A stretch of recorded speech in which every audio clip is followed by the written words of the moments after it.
बिस्मिल्लाहिर्रहमानिर्रहीम। अस्सलामु अलैकुम वरहमतुल्लाहि वबरकातुहू। दोस्तों, आज हम डिस्ट्रीब्यूशन बोर्ड को समझेंगे कि इसके अंदर हम किस तरह लोड के हिसाब से वायरिंग करते हैं, किस तरह लोड बैलेंस को मद्देनज़र रखते हुए हम ब्रेकर लगाते हैं।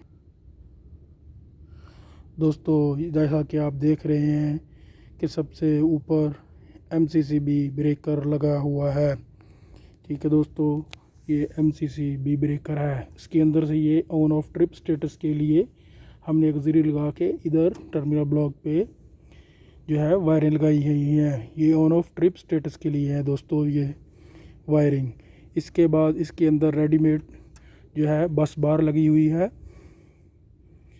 ठीक है दोस्तों, ये 12 वे का हमारे पास DB है, जिसके हमने 6 ब्रेकर इधर लगाए हुए हैं।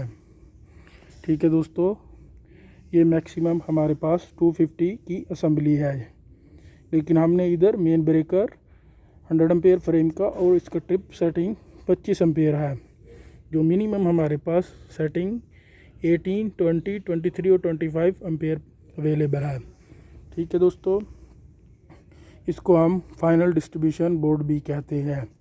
ये शनाइदर इलेक्ट्रिक कंपनी का बना हुआ डिस्बो एक्स्ट्रा इनक्लोज़र है। ठीक है दोस्तों, इसके अंदर वायरिंग की ज़रूरत नहीं होती। इसके अंदर रेडीमेड मेन ब्रेकर लग जाता है, उसके बाद ब्रांच ब्रेकर लग जाते हैं। ठीक है दोस्तों, ये मैक्सिमम हमारे पास सिंगल फेस ब्रेकर लगाने के लिए 54 वे तक अवेलेबल है। ये अर्थिंग दी हुई है दोस्तों, ये अर्थिंग है। इसके बाद ये कवर अगर ओपन करें तो इधर न्यूट्रल दी हुई है। ठीक है दोस्तों, आज की वीडियो आपको पसंद आई होगी, लिहाजा इसको दोस्तों से शेयर करें और मेरा चैनल सब्सक्राइब करें। Thank you.